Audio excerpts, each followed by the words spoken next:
Look, if you don't want to make that change within yourself, it's not going to get better.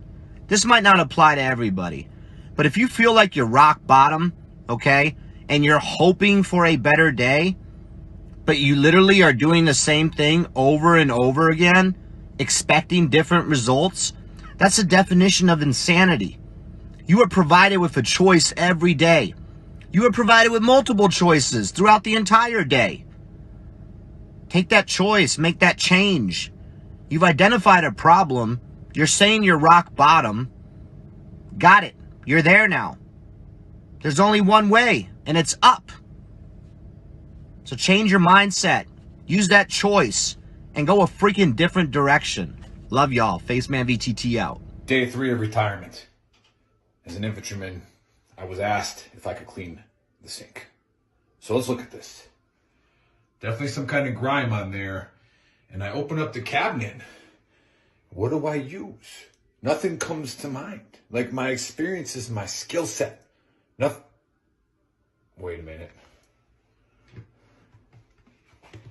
Everyone knows this is how you clean everything. Infantry, retired. You can just take it. Would you like a military discount? Do you offer one? Honestly, cap of the day. Thank you. CC's Pizza is the county fair of restaurants. You go in there, you look around, you feel a little bit better about yourself, then you realize that you're in there too. Tell me I'm wrong. Well, let's be honest. You know, not everybody's made for this life. It's scary. You know, you gotta jump out of a plane while it's moving. That's not natural. It's high, it's fucking wet outside sometimes. It's snowy, it's hot, it's dry, it's shitty. Who the fuck would want to be airborne? Best job I ever had.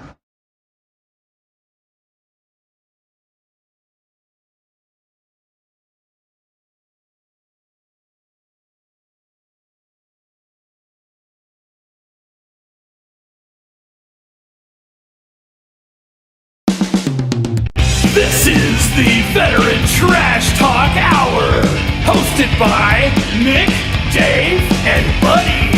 Real warriors making fun of other real warriors. Try to not get triggered.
What's up, everybody? Welcome to episode 116 So excited of the Trash today. Talk Hour. Special guest today is Joel with Ranger Essential Coffee Company.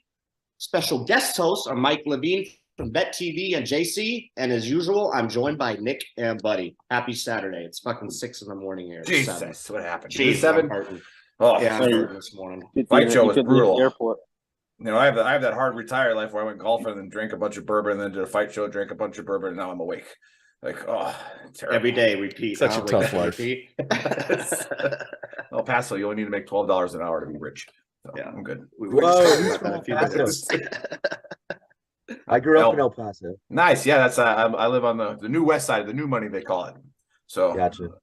Yeah, hey, did you guys know that El Paso is actually Spanish for the Paso? the Paso, I tell that people all the time. You guys know? Yeah, I always go gracias. That's Spanish for thank you because I've been in El Paso for 3 years, so I'm pretty much fluent. Pretty much fluent. Hola. Hola.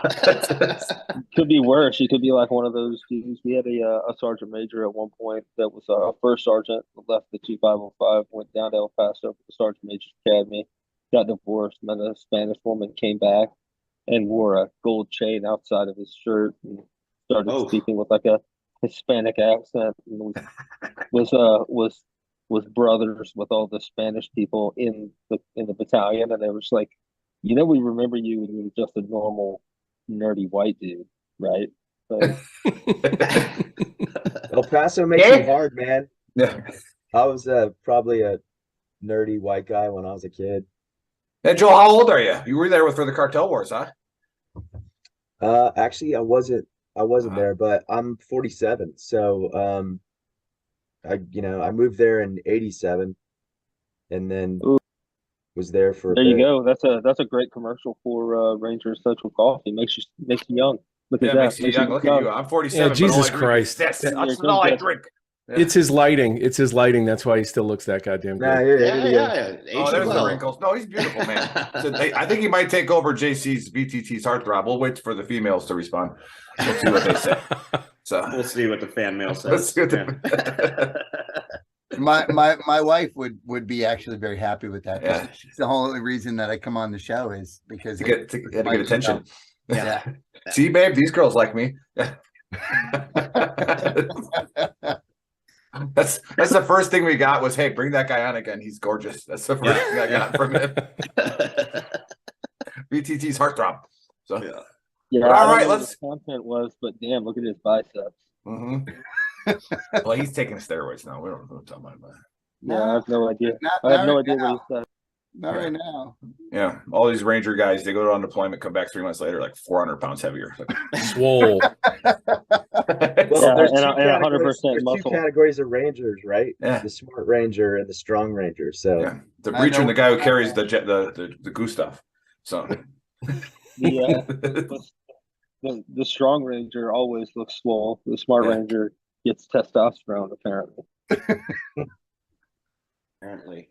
But all right, Dave, what do we got? Wake up. Well, we got a conspiracy, as usual. All right. And for those of you that are watching, this is how we kickstart the dumpster fire. So there are some pictures up. I know Chris put them up for us right here. We can't see them unless we go to Facebook. So we're going to talk about the high school photo.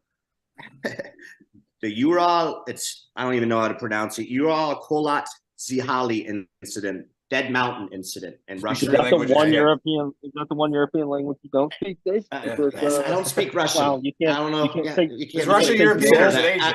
You can't really consider Russia a European either, buddy. But there's your history lesson. They tried to take over Europe. They lost. It's in both Europe and Asia. So. Well, I guess Eurasia. Yeah, but it wouldn't be considered a European country. We're smart, Mike. But anyway, so we're going to talk about these hikers that were hiking Dead Mountain and ended up dead. So this happened back in 1959. A group of 10 hikers set off on a hiking trip to conquer Dead Mountain. They call it Dead Mountain because there was no wildlife, harsh terrain. Like nobody went up there to hunt. Like literally nothing could survive up there. They head out. These guys are experienced as they've done multiple hikes together. Partially into the hike, one of the guys was like, hey, I'm getting knee pain, everything. They're like, well, you need to go back because you're not going to survive this hike. He ends up going back. The other 9 keep going and never return. Okay.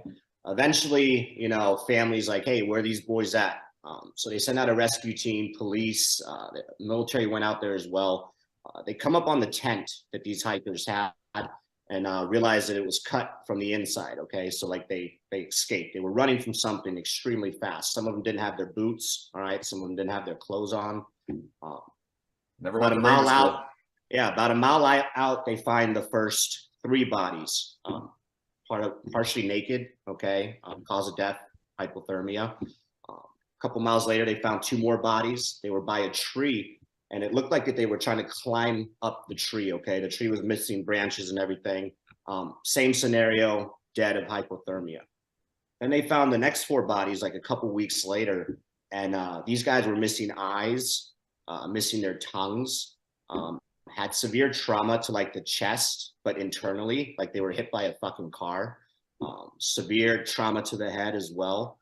And there was radiation on them as well. And here's the thing, I don't know why they would be testing for radiation, but they found radiation on them as well.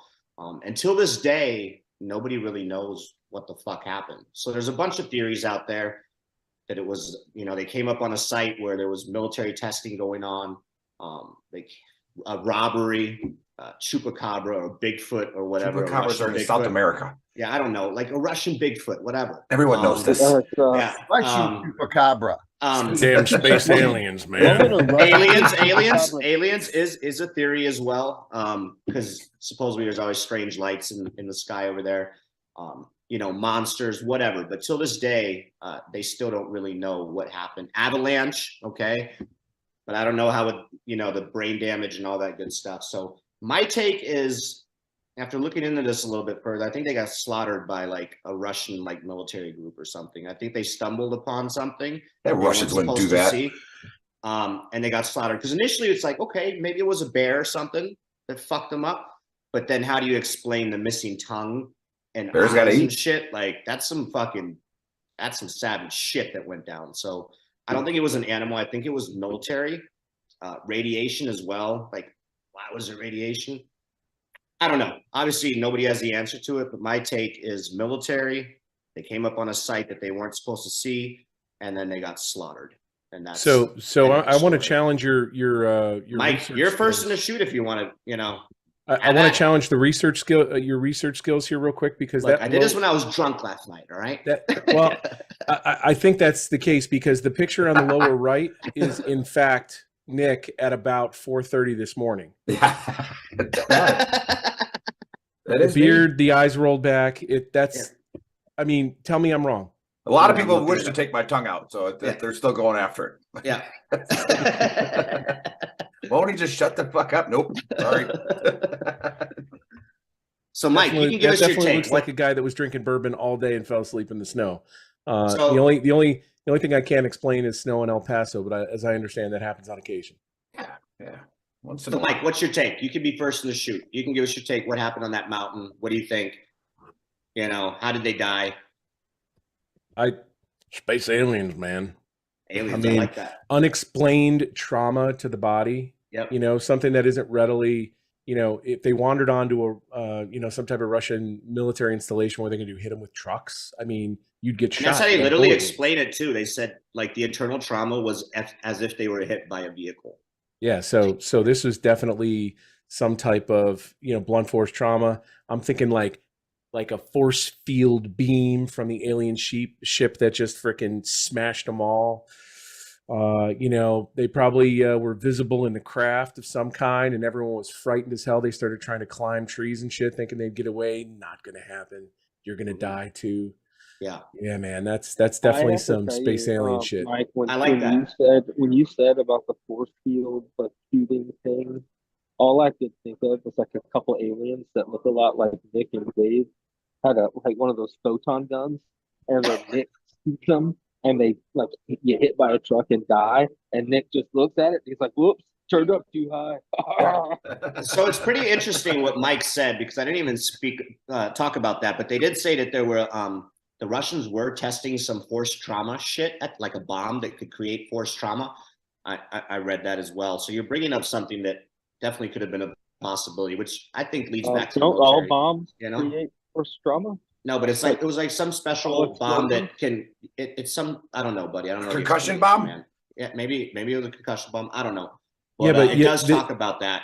You didn't say that there was like any outward burns or explosive trauma or anything like that. It was just like you said they were smashed with something. Correct. And then the fact that they started running, aliens, they were in their tent. They're like, "Fuck this, we got to run from whatever is coming," and then they ran, without boots on, without their clothes. Some of them, weird shit. Okay, so aliens is usually my take 95% of the time, because that's what I always talk about. Yeah.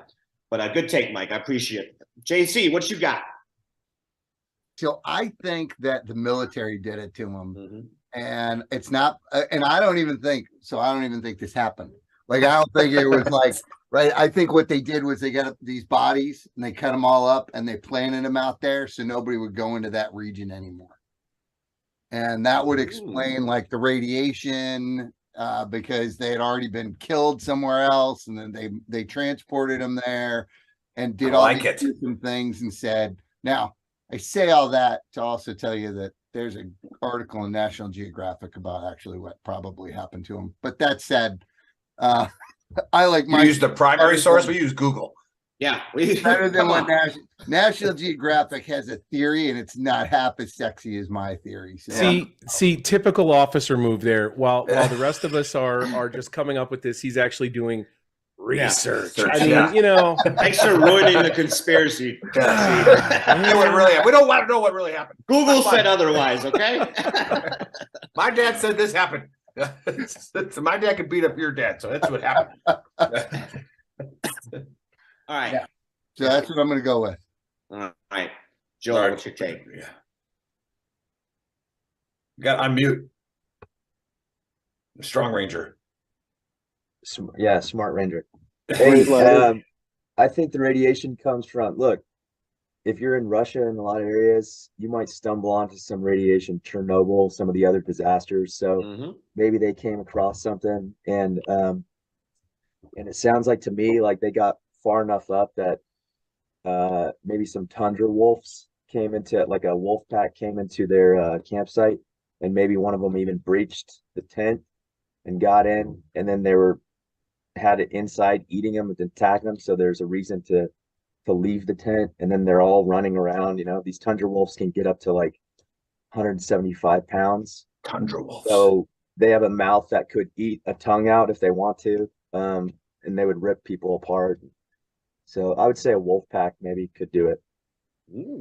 Interesting. There was only one wolf in the pack. The radiation would already be on them, because that's normal in some parts of Russia. Just maybe they visited Chernobyl before they went up there. So, I like tundra wolves. Yeah, that's awesome. Yeah, I never would have thought of it. Obviously. Yeah. I mean, that's a good theory. The only thing that I always think that I thought with that theory is the fact that like no animals would even go up there to hunt, because it's dead mountain for a reason. But maybe they figured out that, you know, these hikers found a way. It's like, hey, here's some fucking lunch, you know, or dinner. Let's go get it. And there were no visible scars, like scratches or anything like that, you know. Because the first 4 or 5 that died was hypothermia. Like they were just straight up frozen, half naked, you know, no boots on. And the other ones that died, those were the ones that were missing eyes and tongues and shit. Gotcha. So yeah, I don't know. Maybe it was wolves though. You never know. Tundra wolves. Tundra wolves. Yeah. That doesn't sound as cool if you just say wolves. It does. Tundra wolves. Tundra wolves gives it some, you know, some mystique to it or whatever. Yeah. Buddy, what's your take? What's your take? I hate the fact that I know more about this theory than some of you might. First of all, it wasn't just a group of hikers. There were college students that were coming from university. Hikers. Yeah, but it was mixed with women and men. One woman. One woman. First mistake you took. No, it was one woman. Never take a lady to go on a weird hike. Secondly,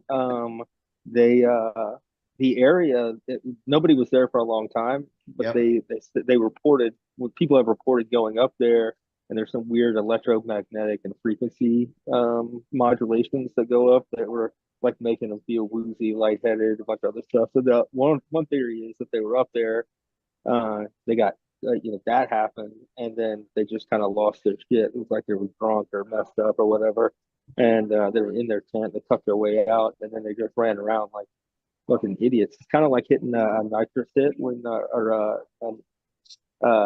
you're diving and you get drunk and then start taking off your mask and doing dumb shit and die.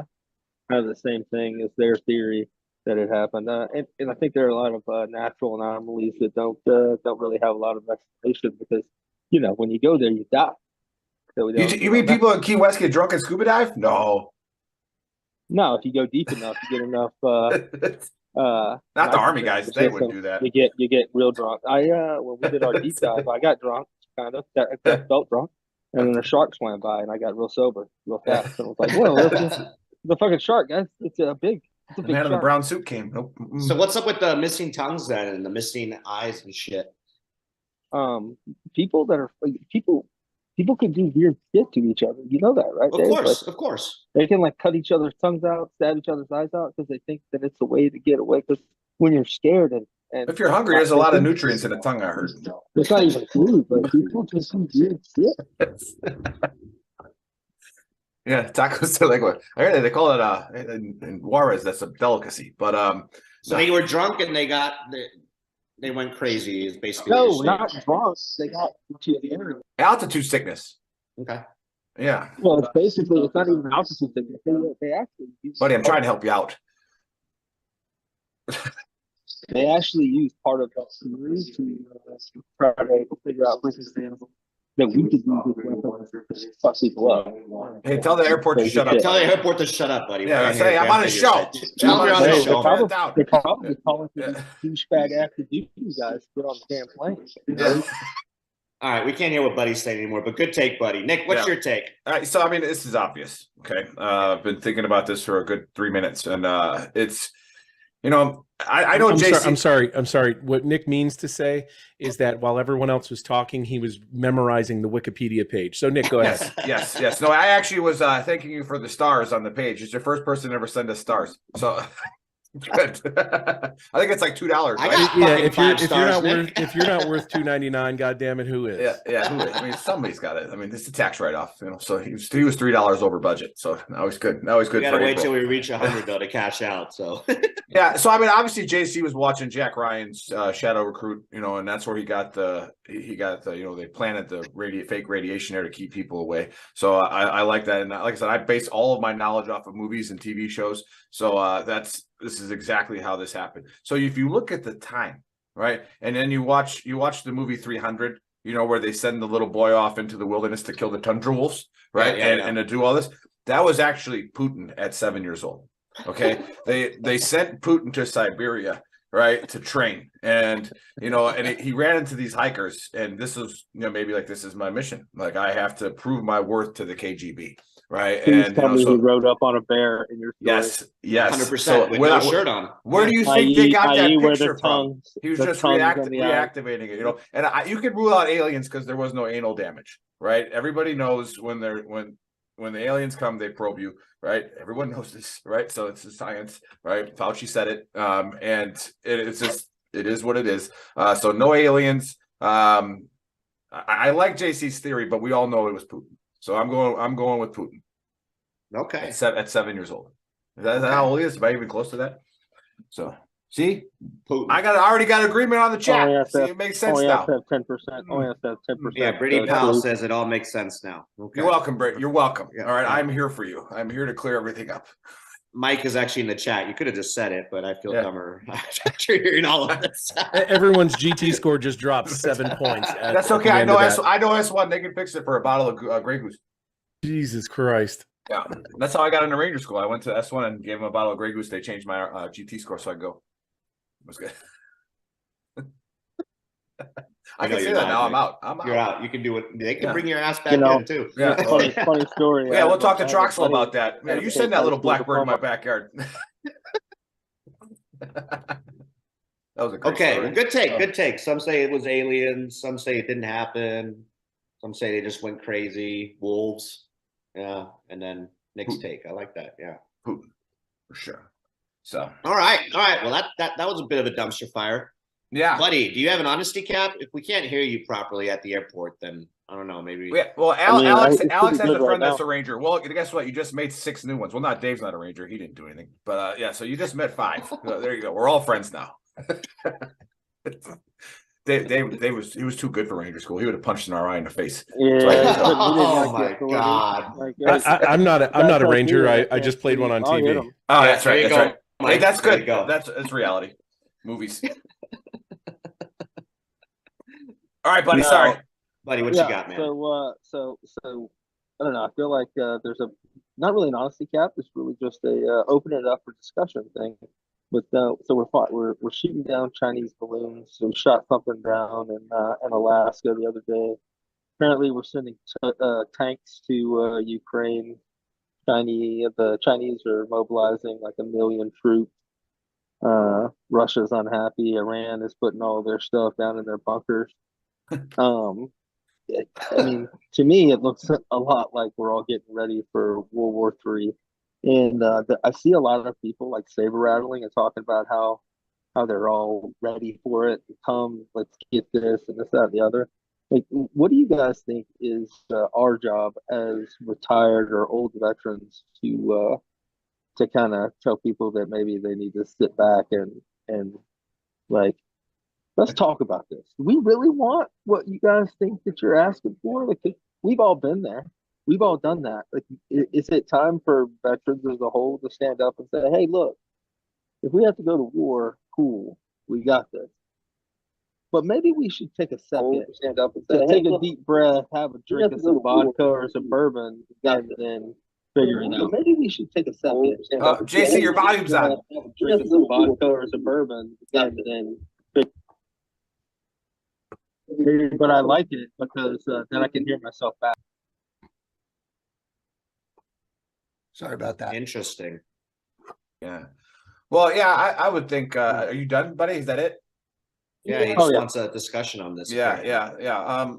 I always hate, lumping, disenfranchising a minority, which veterans are a minority of people in the United States. So when we say that all veterans know what we're talking about, we've already proven that on our page is not true. A lot of veterans don't know shit. And they come at you with that, those are the ones you're probably talking about. It's like, yeah, we'll fight a war. Like, okay. And my good friend Josh Sullivan, he watches once in a while. Old Josh Sullivan, Ranger Sullivan said, when people do that, he goes, are you ready for your grandkids to fight that war? Yeah. Like, are you ready for your son to fight that war? Because you're going to fight it and then they're going to fight it. Like, are you ready for that? Because that's what's going to happen. So, yeah, I agree with you. I always, let's go fuck up China crowd. Like, hey, easy. We probably would, but come on, think about it a little bit. Yeah, that's my take on that. I'm with you, Nick. Obviously we've seen combat. We've been through the depths of hell together. Some of us served in the same platoon. And thinking that could happen on our own soil, and knowing that our loved ones, kids, would experience that, kind of like what you just said, Nick. Fuck that. Like, if it happens, obviously, a lot of us will know how to react and stuff, but fuck that. Like, I don't want that. Well, Sergeant Major Box says, hey, daughters will fight it now too. That's correct. Yeah. Well, the not. other thing that people don't really think about is that, it's one thing to talk about going and fucking up the Taliban. It's one thing to talk about messing up Al Qaeda or ISIS. China's got planes. Yeah, Russia's got planes. It's also different when you're talking about it on your own soil. It's a little different when it's peer to peer. You know what correct. I mean? Like, correct. Not to say that they should be scary. We have better stuff. Granted. We do. But it isn't going to be as like, well, let's just go roll over Russia and China. It's not going to be a thing. JC's ready to. He's itching over there. Look, here's the deal. We're already at war. We are at war. We have to. The United States of America has to recognize that war doesn't look like it did in Afghanistan and Iraq. We're at war and we're losing. So they can say, hey, let's go screw them up. Yeah. All our kids probably have TikTok on their phone. Okay. So the information operation and the campaigns that are going from both Russia and from the Ukraine and from China, they're like, we're being influenced right now. Everything that's being done is part of this war. And, we can call it phase 1. We may even be in phase 2 right now. But I think the next war, everybody understands the stakes of the next war, right? Which is nuclear weapons, which is, mass casualties. So I think we're looking at war a little bit differently. We can't have the Great War anymore. It's got to be this war by proxy, like what you're seeing in the Ukraine. And then we've got all this war going on with China is absolutely destroying us from the inside. And we see consistently in our schools. Now, tell me this. Tell me drag shows. And look, I don't want to be. I'm not a xenophobe, but let's be honest here.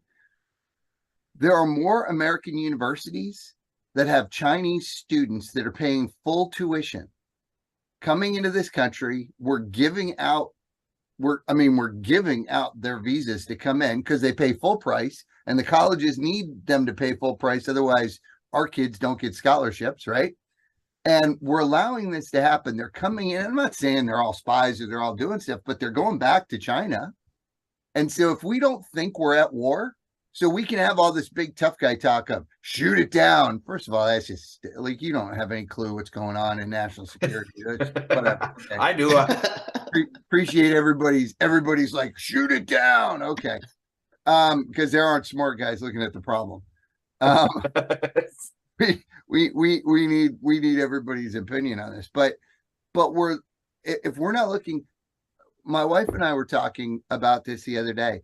If we really took a hard stand against China, the United States would crumble in about 2 weeks because everything we have is made economically. Yeah. We would be in a major depression.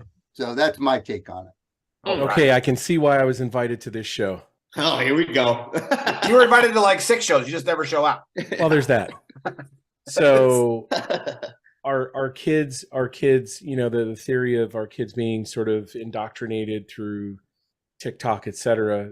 Their parents are being influenced by Fox News, by OAN, by Newsmax, because a lot of those same talking points that I just heard from JC are to me a result of some of that persistent narrative that we are somehow in this crash course toward war. Because, I mean, everybody on this call should recognize the 4 elements of national power. Military is just one of them, right? You've got diplomatic, you've got information, and you have economic. I don't disagree with what you said, JC, about, you know, if we took a hard stance on China, it would disrupt us because the, you know, majority of our more inexpensive goods are produced in China. The flip side of that is we're China's largest export partner. So it goes both ways. Where we used to have mutually assured destruction with nuclear weapons and the Soviet Union, we have an economic mutually assured destruction with other parts of the world. So it's not just as easy as saying, screw those guys, you know, we're going to put them on, you know, we're going to put, you know, trillions of dollars of tariff on their goods coming into the country because like we're their largest producer, or we're their largest consumer, and we are their largest consumer of goods, and they are one of our largest trading partners. If India were to kind of step up and you know, take over our, you know, footprint or enlarge their consumption footprint, they're close, but they're not they're like a distant second.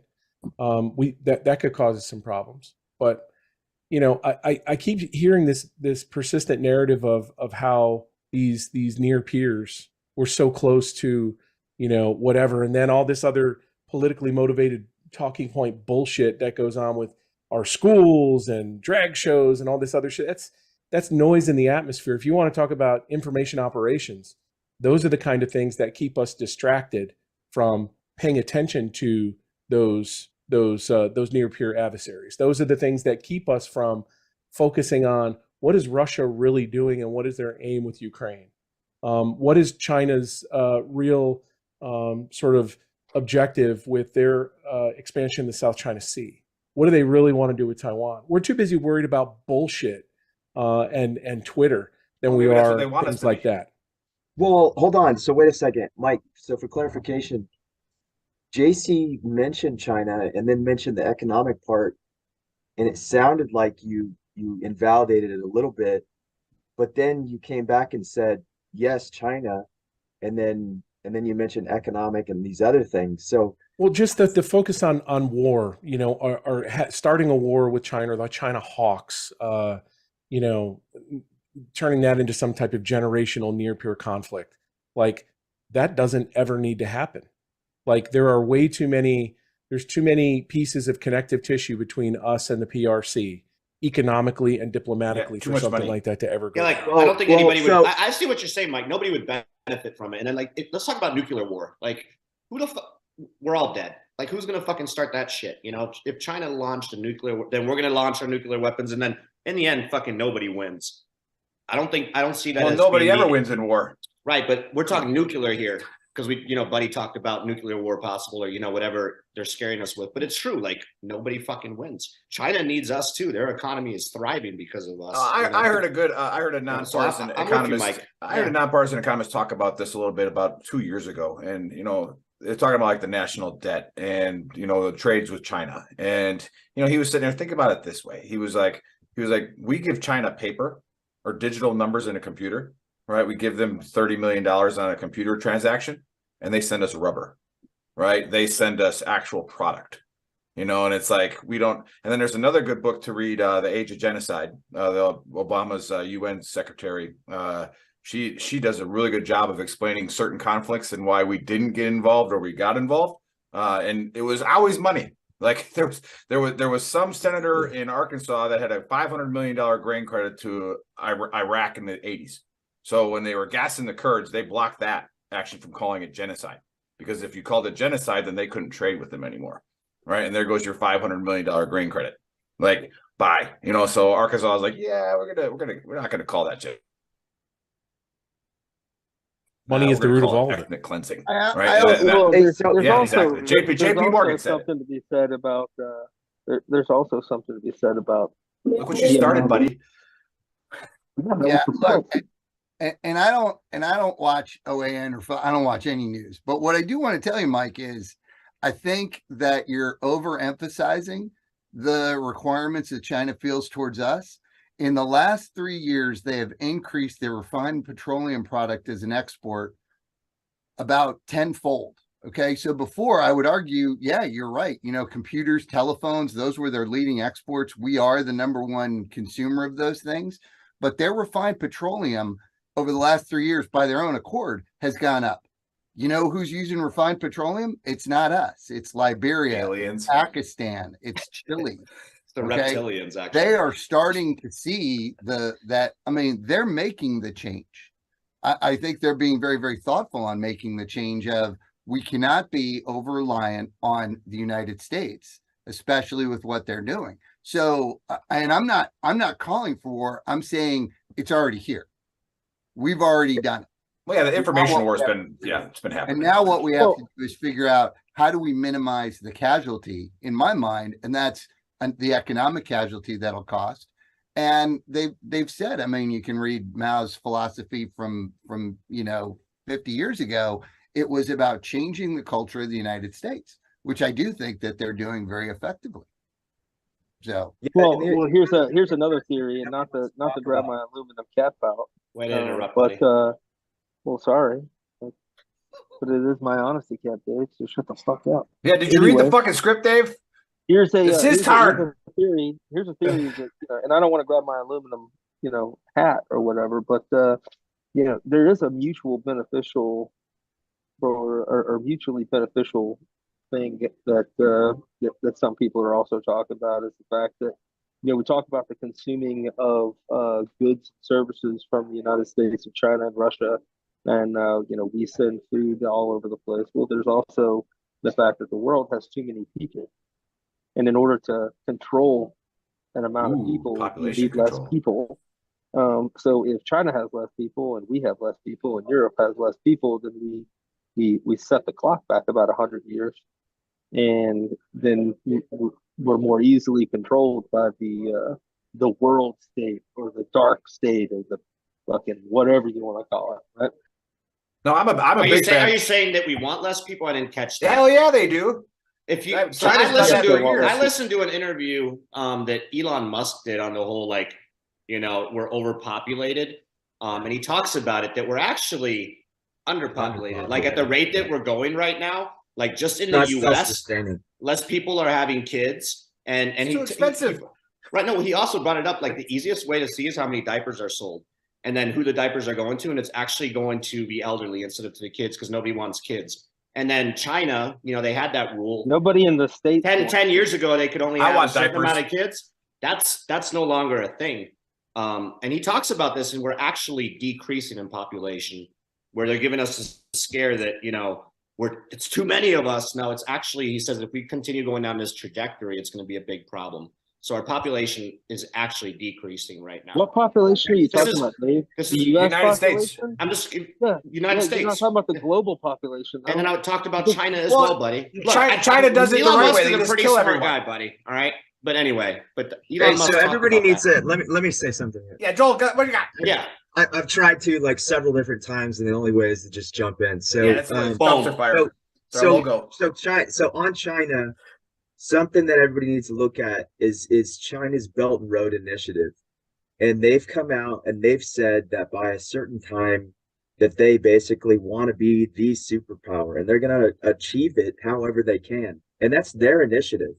And as of like 2022, there was like 151 countries that were enrolled in this Belt and Road Initiative. And basically, it's it's a world trade. They looked at America for years and they're like, we need to do what America was doing. So it's not a secret that they want to become the number one power, and they'll do it however they want. I'm of the mindset that I could care less, about global trade. Now, companies are heavily embedded into trade, logistics, and all this kind of different countries.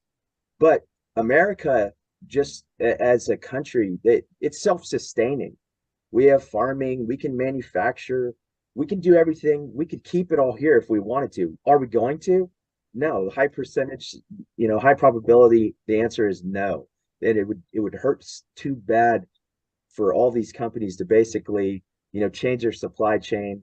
The closest we probably have gotten to this was during COVID, where companies realized they fly 20 hours to China, and then they get everything cheap, but now everything isn't really that cheap anymore. That is sent over from China. It takes however long to get here by container on a ship, or it's being flown over. That's expensive. But after COVID, people really realized, they're like, wait a second, this is a supply chain nightmare. And when this breaks, we can't get anything in. So they, in the last couple of years, have been basically leaving China and going to Mexico, which I think makes a lot more sense. It's a few hours away from most people, other than the cartel issue. But I've been to Mexico a lot in the last couple of years, and cartel's one thing, but in terms of manufacturing, maquiladoras and all that kind of stuff, I mean, you're in El Paso. There's a lot to offer there. So huge trade right here. Yep. A Yeah, lot of houses on the mountain that where you make your money. yeah, exactly. Yeah. People coming over from Cocaine. Juarez. Yeah, cocaine. Yeah, but you look at initiatives like this the Belt and Road Initiative, the new China or the new Silk Road Initiative, and people who don't understand the four instruments of national power look at something like that as China's insidious influence on the rest of the world, how China is trying to take over. Like as a sovereign country, they don't have the ability or the right to do that. I mean, they're a competitor. So we have to look at this as what do competitors do? They compete. So, Right. it's really hard. China purchases farmland all over the country, all over the world. Right. But and America is one of the only countries actually in the world who allows that to happen. So most places you go in the world, you can't even buy property or open a business unless you have some sort of percentage with the indigenous people that live there. So that's why always when I come back and be like, we should be more like Denmark. I'm like, go to Denmark and try to get a fucking job.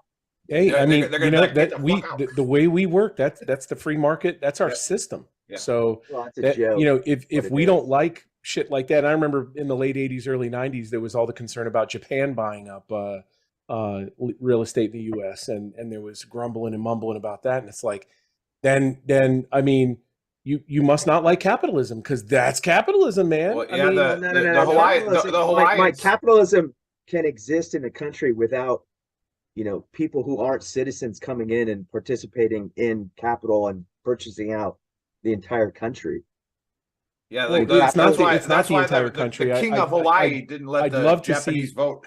Yeah, I'd love to see what the actual percentage is, and not just the rhetoric. I'd like to know. It can become a problem. So in Texas, there's greatest country in the world, Texas, and there's lands being purchased right next to Air Force bases, and the senators and the government's really looked into it.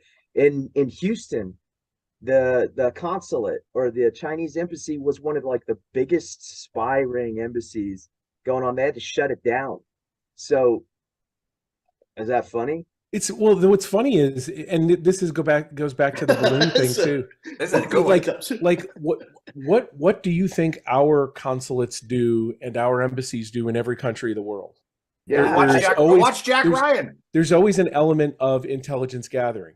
every Well, single place. Well, There's I'm a acknowledging U.S. that. I'm just saying government. it's not right. I mean, I don't, you know, Yeah, so it's a good opinion. I guess I can handle all this because I'm the insecure one now. Everything you all just said was bullshit. Okay, everything. All right. So everyone But everyone Joel, knows back to Stalin, no. quiet areas. Let me finish this one thing. So we're competitors. Competitors compete.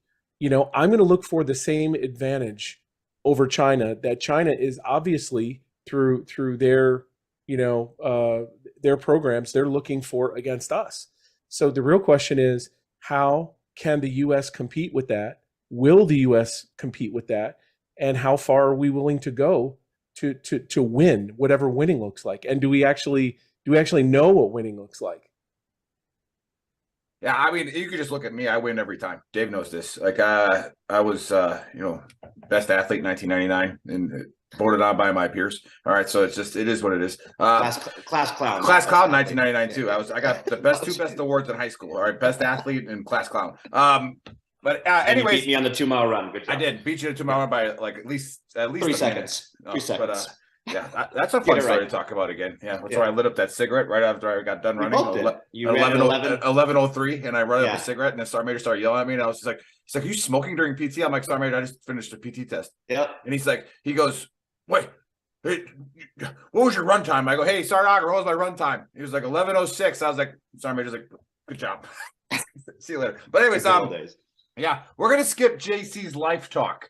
All right, because we're running out of time, but I was really looking forward to it because JC will tell you how to live life, and he's really. I had a really good one. Like, all right, we'll go for a minute because again, the whole we got to talk about some coffee today too. The whole point too, of Veteran Trash Talk is to promote veteran-owned businesses, and get that shit out there. But no, this is again, Mike. I've been inviting you for like months, and you keep ghosting us. But no, we literally don't know what the fuck we're going to talk about. Ever. So like, I love it. It's a dumpster fire. That's awesome. Yeah, and I spend 5 minutes on the script, sometimes 3. If it's if you wait to the last minute, it only takes a minute. Exactly. Yeah. So I actually did it. I actually did it in the golf cart yesterday. But yeah. So JC, give us a minute of how to live life. All right, kindness. It's about kindness. Okay, and what we just did here, because it's clear, like, Mike and I, or Mike and Joel, we don't necessarily agree on some underlying principles, but we stayed civil. Like, I don't think Mike's a moron. I don't think he's an idiot. I don't think he's a bad person. I don't think, right? Because at the end of the day, I know he's a good human being. And when we all disagreed, it didn't go to ad hominem attacks. It went to, hey, here's the facts. Can you spell that? Here's my perspective. You probably can, but I got to think about it. Well, that's the rule on Veteran Trash Talk. You can't use words you can't spell. ADHOM. That's why I don't talk that much. It's not true, JC, because if it was true, I wouldn't be able to speak. Yeah. So it's good Latin, not bad Latin. So in my mind, Spanish. So in my mind, what we have to do is have discourse, have those conversations, because that's the way we'll, like, I believe that we can actually change each other's minds. I think that's very possible if we're open to it and we're listening, and we can come to a reasonable expectation. But it all starts with starting from a place of kindness. So I know Nick's heard this, and I know Joel's heard this, but like, what I would like us to do is start to really think about, am I starting any conversation I have from a place of kindness where I think the best of the person that I'm talking to? Right. Yeah. I like that. I like the idea you had. We talked about a few months ago, was having like a 30-day, like kindness on social media, like zero negativity. Right. That's hard for me because I'm a Facebook terrorist, but like, it's possible. It's not possible because I just have too much fun poking the bear. Like, it is what it is. But no, I like that idea as well. But let's get to it. All right. So, thanks for the stars, Rob. Yeah, Rob sent us stars. Yeah, so yeah, not as much as Mike did. Bob, get on it. So, anyways, so Mike set the bar at $3. Okay. Good. But no, again, we started Veteran Trash Talk a few years ago for our own therapy. And it's done very well. And once we got the reach, we're like, okay, what can we do to help? And so let's promote veteran-owned businesses. Let's just do it. So when we linked up with JC a long time ago, he came on the show, and and we, built our friendship, and I didn't even know that he was part of this company. I just thought he was trying to like influence it. So then he introduced me to Joel, and then Joel sent me a message saying, I don't know if I can send you the coffee because you were never in Ranger Regiment. And I was like, well, that's kind of bullshit, man. I was like, our eyes are real people too. All right. Like, who do you think trains your Rangers, Joel? All right. It's our eyes. Okay. So, but anyways, First of all, I didn't say, let's clarify. I never said such a thing. So you can tell Joel never watches the show because I introduce every guest with a flat out lie. And that's just how it goes. But hey, so go get some Ranger Essential coffee. Okay, it's good really stuff. It's really freaking good. It is. And then they sent me this whole bean, so I didn't know how to make it. Right, so I put it in, and then I put water in, and it just came out kind of like light. All right, like what are you? I borrowed the neighbor's grinder last night. What are you? Yeah, and then when I looked up grinder, I got spammed. It's like what is this crap? But anyways, let's act like you haven't been on Grinder for years. Yeah, I've been married for a long time. I have not. I was married before those apps existed. Anyways, but so hey, Ranger Essential Coffee. Tell us why you thought I'm going to start something new as a veteran and I'm going to create coffee. Yeah, that's very unique to all the other. Let me ask you, sell shirts like us that sell shirts. You grew a beard, so we're just fucking with you, brother. Yeah, no, but Joel, welcome to the Dumpster Fire, welcome, JC. Welcome. Talk about your company, Cheers. how you started it. Talk a little bit about your service, what you got going on. I served in 1st Ranger Battalion. I enlisted in 2001 after September 11th, and I served until 2006. Got out, did some contracting, and then was always into the entrepreneur stuff. And I was actually working on The Amazing Race in 2014, and we were moving through the Milan airport, and one of the camera guys is like, "Hey man, let's go get a coffee." And I'd already been drinking coffee from time to time, like green beans in Iraq. And it switched from when I was younger, I thought I was drinking a coffee where I went by Coffee Bean and got like a Frappuccino. And I was like, wow, I can't believe I'm drinking coffee like my dad. And it grew into where I was actually having like lattes. And then everything changed for me when I was in this Milan airport. We went up and we went to this coffee bar and we said, hey, can we get a coffee? And they gave us this little cup. And it was basically espresso, yeah. And we were like, and he said, here. And I said, what is this? And they said, yeah, cafe. And I said, okay, well, and I started drinking it. And it was the first time I just drank an espresso straight. And so I got into the culture. We were there in Italy for a little bit more. And on every corner, there's coffee. And so that kind of like spurred my interest. And then all the other countries that I would visit, I've been to approximately 62 countries, and every country had its own little coffee element, and so it just kind of drew it further. And I thought, one day I'd love to do something like this. It was right around the time where I watched Black Rifle coming up, and so I looked at them and I'm like, wow, this is really cool what they're doing, and it was a couple of years ago. Right now. Yeah. No, Mike, we just had the CEO of Black Rifle Coffee on, Ben Owen. Yeah. Oh my God. No, it's Black Rifle Company. Sorry. Yeah, Black Rifle. Oh, gotcha. Yeah. So I talked to JC a couple of years ago, and I said, hey, I'm looking to do this, and that was like pre-COVID, and it just didn't launch. And we talked about forming it. We kind of molded like what we wanted it to be, and regiment based, what we didn't want it to be, and then fast forward, it was actually we launched in like November. It's supposed to launch in August. It kept getting pushed. It's just the way life is, and so well, that was you have officers there. It's a delay. Like I need Warno 1, 2, and 3 before we go. Like what the slip to the right. So anyways, we got it launched, we got it up there. A lot of it also, it evolved also as we were kind of saying like, oh, it's not ready. So what I was willing to launch with JC, like maybe last August, it evolved so much when we launched in November. And I think we were actually like what we launched with, we were very happy with. Nice. So where do you get your coffee? Is it mainly, let's do a little Shark Tank. Is it mainly online? Is it in stores? No, it's all online right now. It's all e-commerce on the website, rangeressentialscoffee.com. So we don't discriminate, we'd love to be into retail, but it's all about scalability. And so right now, we're just like a slow growth, slow and steady. We're building our subscriptions, and I think eventually, we'll start getting into some local markets and stuff in Austin, looking to do some farmers markets and stuff like that. So we're small. We're like, we're like Black Rifle Coffee before Sean Hannity started promoting them on Fox. Yeah. So where do you get your coffee beans? I guess where's it? What does that look like? That coffee production and stuff. Pretty legit. I'm almost out of the bag that you sent. You're not supposed to eat them. You can. You can eat them. No, man. Put them with chocolate. That's what he had in his lip earlier. Yeah. That's how people actually quit coffee. Also, is they'll just start eating a seed a day with the caffeine. So, but no. So I heard rectally the caffeine hits you faster. So. Yeah, that's true.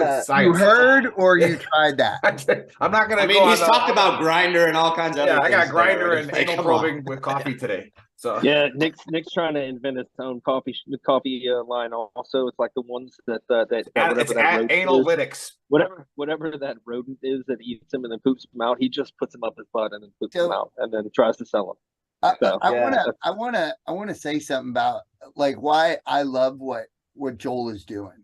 And what because this was his vision. I just jumped on because I'm like, everything he said like spoke to me, because I do think, and I got like, there's enough coffee organizations, there's enough coffee drinkers out there that everybody can have a spot at the table, right? And it's great. I love it. That said, people who are on both sides of the aisle drink coffee, and they shouldn't be excluded from a company because of a political view, of a political, platform. We're not pro-gun, we're not anti-gun, we're not pro anything or anti anything, except for we're pro coffee, country and family, and whatever your God is, because again, Joel is a Christian, I'm a Buddhist, right? So it's whatever your spirituality is, but it's about coming together as Americans and saying like, we're all in this together. And oh, by the way, it's just coffee, right? We're not making a political statement. It's just coffee. There are so many things that divide us in this country. If there's one thing that brings us together, it's coffee. That's 100% agreed. Absolutely. No, we had Carrie Beavers on here. She's the CEO of Soldier Girl Coffee.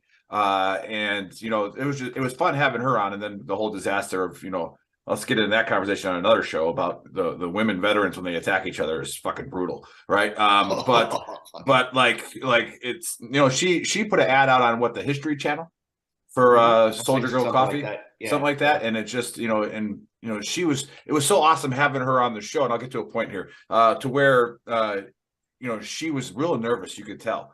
And as an entrepreneur, and I was like, what was your hardest thing to do? She was like, writing that check to advertise, to send that money to the History Channel, and then it's like, and just so what about your service do you think makes you a better entrepreneur, or what, like, is there anything that correlates that for the viewers watching about having the courage to start something like that and actually just say go? I mean, that's all it was in Ranger Regiment. And I'm sure the same in the 82nd is like, it was like you were on a leash. And so, you're lunging forward and you're waiting for the word to say go. So, for me, in the entrepreneurial world, it's just like, wait a second, you're saying I can go get that? Now look, I haven't blown it up, like some other companies and everything, but like the opportunities there, it's like, wait, I can go do that. Wait, I have a desire to do that, and I can go do that. What's stopping me from doing that? It's like, I'm going to go get it. Or if I'm not going to get it, I'm going to go try to get it. I'm going to try to get around. And so whatever it is to get the objective.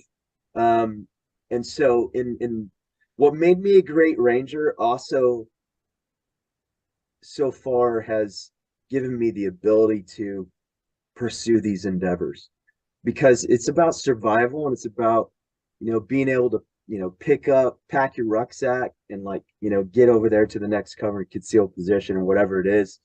A lot of this is difficult, and hard, and there's not a lot of people out there that maybe will believe in what you're trying to do.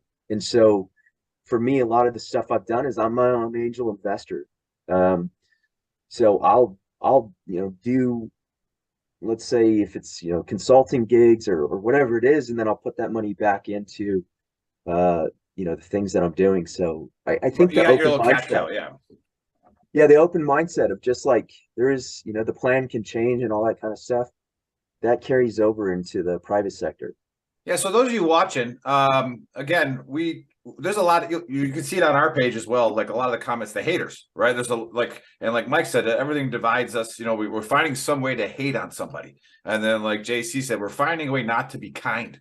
It's like you actually put more energy into being a douchebag than you do, like, if you put that energy into like going forward, right? And being nice to people. It's amazing the things that you can do.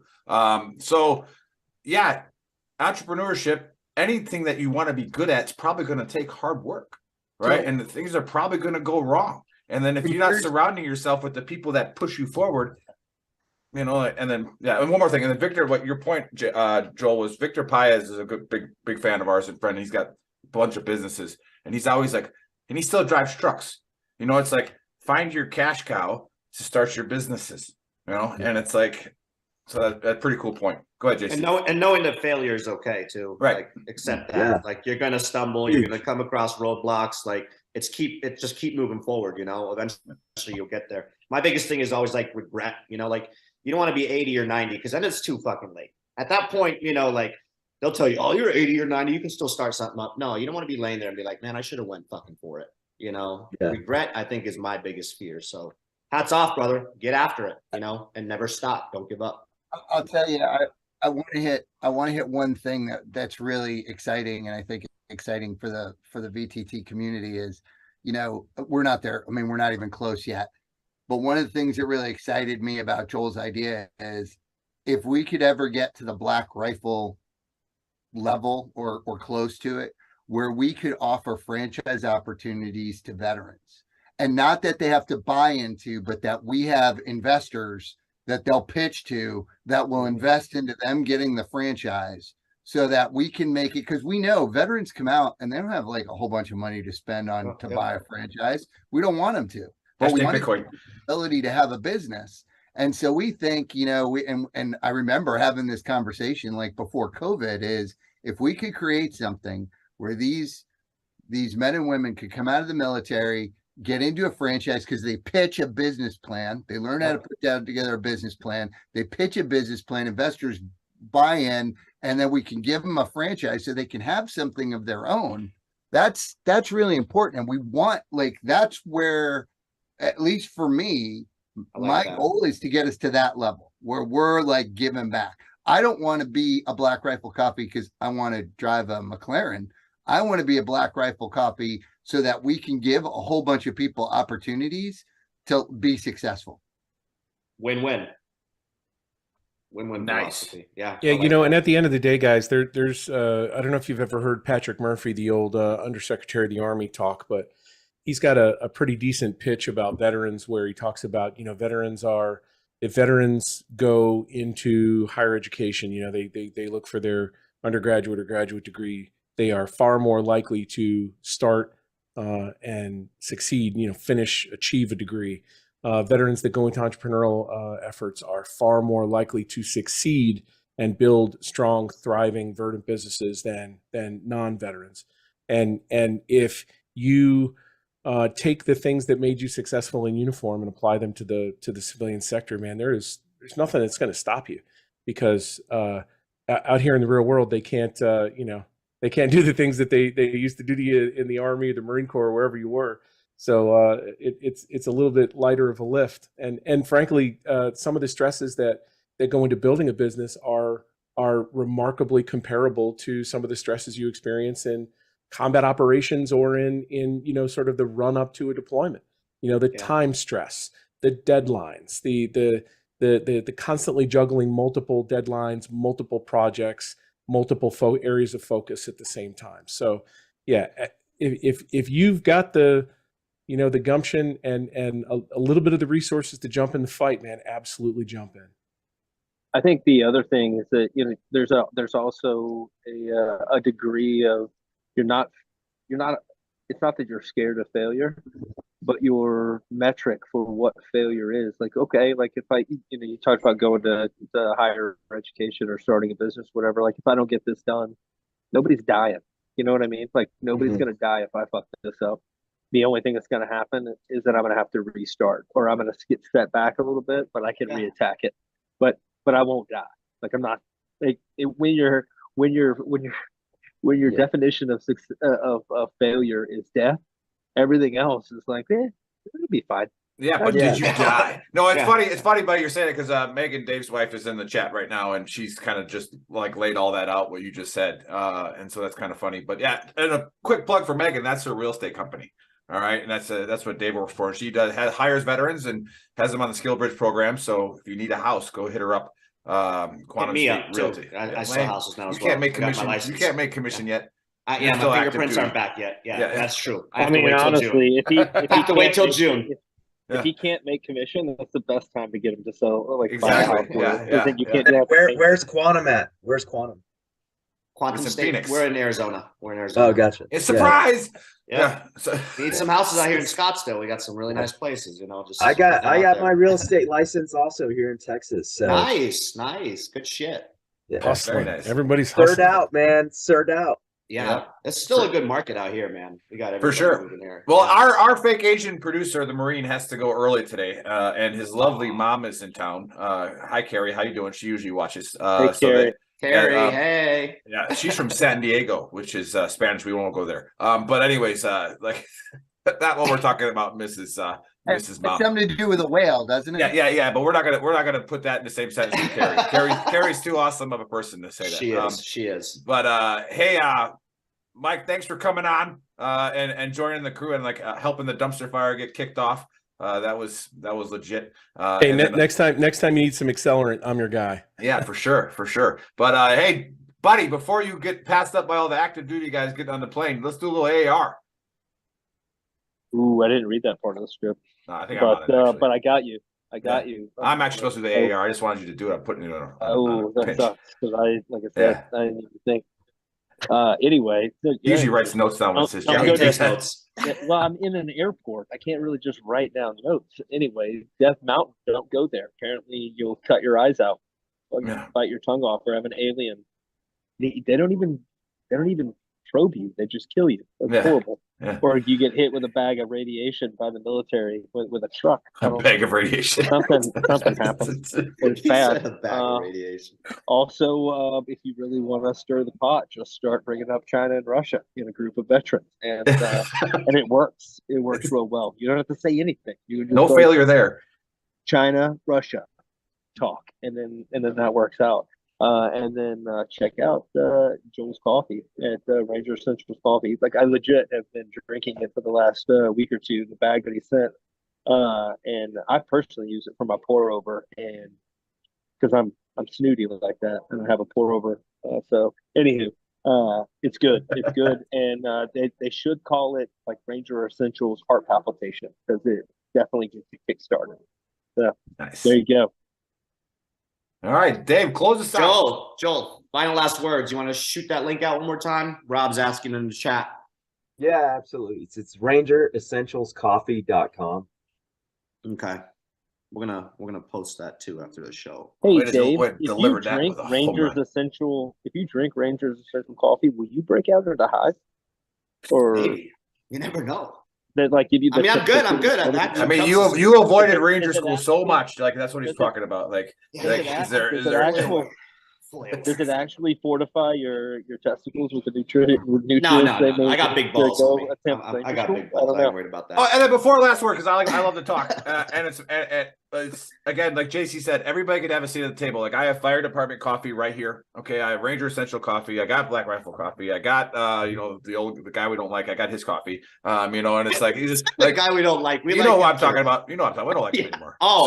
Yeah. But I have his coffee. Again, so it's like buy it all. Just why can't you just get support veteran-owned businesses? Just do it. All right, go ahead. If you're gonna get a subscription, just get a subscription to Ranger Essential Coffee Company. Right. Hey, great show, Joel. Thanks for coming on, man. Great stuff. I'm gonna order another bag, and I'm not a big coffee drinker, but it's definitely, I'd say it's healthier than drinking those fucking monsters. So good stuff. Yeah, I'm gonna get some more. But it's organic, single origin. Hey, look, the other thing is right now we have Valentine's promo going. So we got a sale going on. That's a 20% off. Yeah, love rec 20. Is that where you get your present for your wife that you're gonna use? Yeah, pretty. Yeah. Why'd you give me a bowling ball? That's crazy.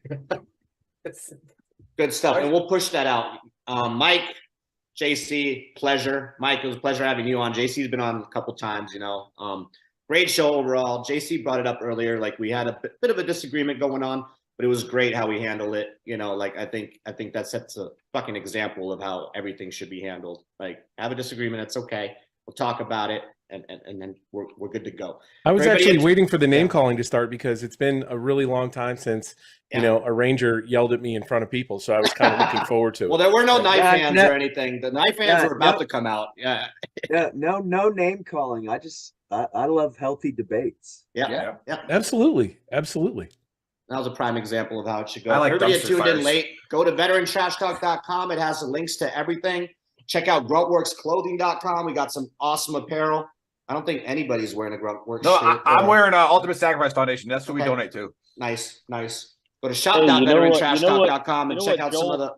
Go ahead, buddy. I'm just going to stop trying to close this out because you're fucking interrupting. It's a dumpster Get on the fire. fucking plane, buddy. What Joel failed to mention is that you failed, Joel. Ranger Essentials coffee is also fair trade. So that's true. Man, checking all the blocks. I love it. I like it. We'll catch y'all next Saturday. Hey, there's little surprises everywhere. You guys can stay on. Yeah.